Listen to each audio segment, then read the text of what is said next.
तो चलिए आज गोता लगाते हैं राजस्थान के भानगढ़ किले के रहस्यों में।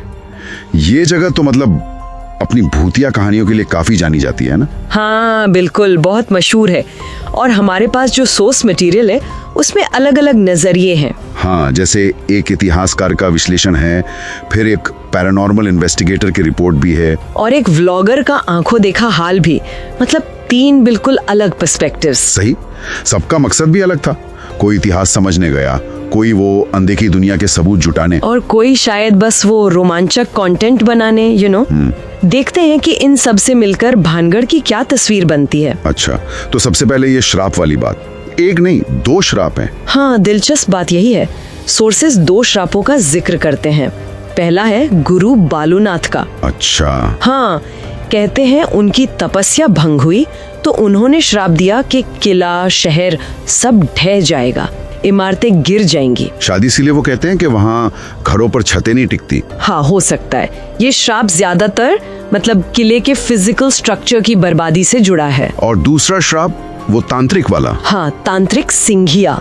कहानी तो सबको पता ही है, राजकुमारी रत्नावती ने उसका प्रेम ठुकरा दिया, वो मारा गया।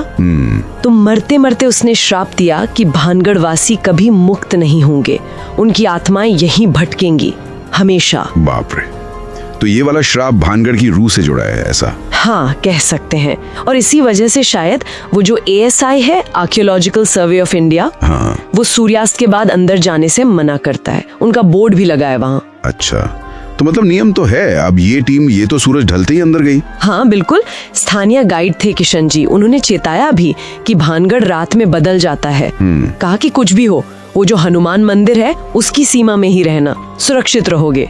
और फिर वो चले गए। और अंदर का नजारा कैसा था? मतलब खंडर तो है ही, हाँ, पर अजीब सा विरोधाभास था। एक तरफ जौहरी बाजार जैसे टूटे फूटे खंडर, और दूसरी तरफ कुछ मंदिर बिल्कुल सही सलामत खड़े थे, जैसे उन्हें कुछ हुआ ही ना हो। अजीब बात है। और फिर चीजें बदलने लगी। इन्वेस्टिगेटर की रिपोर्ट में क्या था? हाँ, यहीं से मामला थोड़ा गड़बड़ होना शुरू हुआ। उनके यंत्र, वो जो गैजेट्स लेकर चलते हैं, हाँ, EMF मीटर वगैरह। बिल्कुल, EMF मीटर की रीडिंग अचानक बढ़ने लगी। ये मानते हैं कि पैरानॉर्मल एक्टिविटी से ऐसा होता है। अच्छा।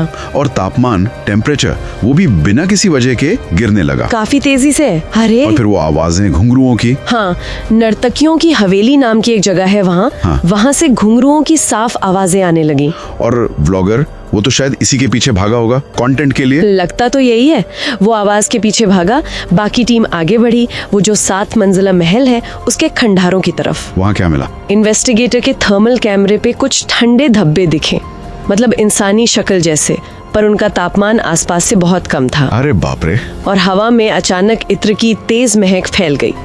कहते हैं राजकुमारी रत्नावती इत्र लगाती थी। ये तो कहानी से जुड़ गया। और वो EVP रिकॉर्डर, उस पे कुछ आया? हाँ, उस पर एक फुसफुसाहट रिकॉर्ड हुई, बहुत धीमी, जैसे कोई कह रहा हो छोड़ दो हमारा। बाप रे, सुनने में ही डर लग रहा है। लेकिन देखो, यहीं पर इतिहासकार का नजरिया शायद अलग होता। वो शायद इन आवाजों को हवा का खेल मानते, या तापमान गिरने को खुली जगह का असर। हाँ, ये भी हो सकता है, नजरिए का फर्क। पर फिर मामला और बिगड़ा। व्लॉगर का क्या हुआ? हाँ, वो बिगड़ गया। व्लॉगर जो एक रोने की आवाज के पीछे गया था, वो मिला ही नहीं, गायब हो गया। क्या? गायब? हाँ, और इतिहासकार और इन्वेस्टिगेटर वो एक भारी पत्थर के दरवाजे के पीछे फंस गए। उन्हें ऐसा लगा जैसे किले का नक्शा ही बदल रहा है, रास्ते बंद हो रहे हैं। ये कैसे मुमकिन है? पता नहीं। और तभी उन्हें एक बच्चे की धुंधली सी आकृति दिखी, जिसने उन्हें इशारे से चेतावनी दी।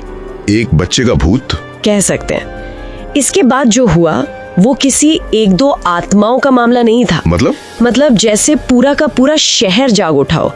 हजारों चीखें सुनाई देने लगी, तलवारें चलने की आवाजें, हर तरफ भागती हुई परछाइयां। हे भगवान, ये तो भयानक है। और फिर उन्होंने व्लॉगर समीर को देखा। एक काली साड़ी वाली परछाई उसे घसीटते हुए ले जा रही थी। नहीं। हाँ, ये सब उनके बयानों में है। तभी उन्हें किशन जी की चेतावनी याद आई, हनुमान मंदिर। हाँ, कि वहीं सुरक्षित रहोगे। बस वो किसी तरह भागे, जान बचाकर उस मंदिर की दहलीज तक पहुंचे। और जैसे ही उन्होंने वो सीमा पार की, क्या हुआ? सब शांत, एकदम सन्नाटा, जैसे कुछ हुआ ही ना हो। यकीन नहीं होता। रात भर वो मंदिर के अंदर रहे। बाहर से आवाजें आती रहीं, चीखें, फुसफुसाहटें, पर ऐसा लगा जैसे वो मंदिर की उस अनदेखी सीमा को पार नहीं कर पा रही थी। तो वो रात उन्होंने वहीं गुजारी? हाँ, सुबह हुई तो भानगढ़ फिर से वही शांत वीरान खंडहर था। धूप निकल आई थी।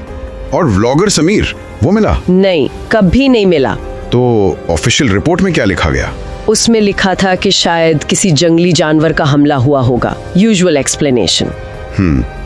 पर जो बचकर निकले उनके लिए तो सच्चाई कुछ और थी। बिल्कुल। और यहाँ इतिहासकार का नजरिया मुझे काफी दिलचस्प लगा। उनका मानना है कि भानगढ़ में शायद अलग अलग भूत नहीं है, बल्कि भानगढ़ खुद, पूरा का पूरा किला, वो जगह ही एक भूत बन चुकी है। मतलब? जगह ही भूत है। हाँ। एक ऐसी जगह जो हर रात अपनी मौत, अपनी तबाही, अपना वो भयानक अतीत उसे फिर से जीती है, बार बार।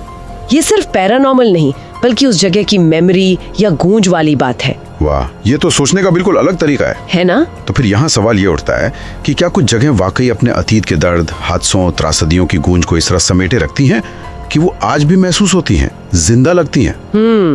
या फिर ये सब हमारे अपने अंदर का डर है, हमारी कल्पना है, जिसे भानगढ़ जैसी जगहों का माहौल, वो कहानियां और हवा देती हैं।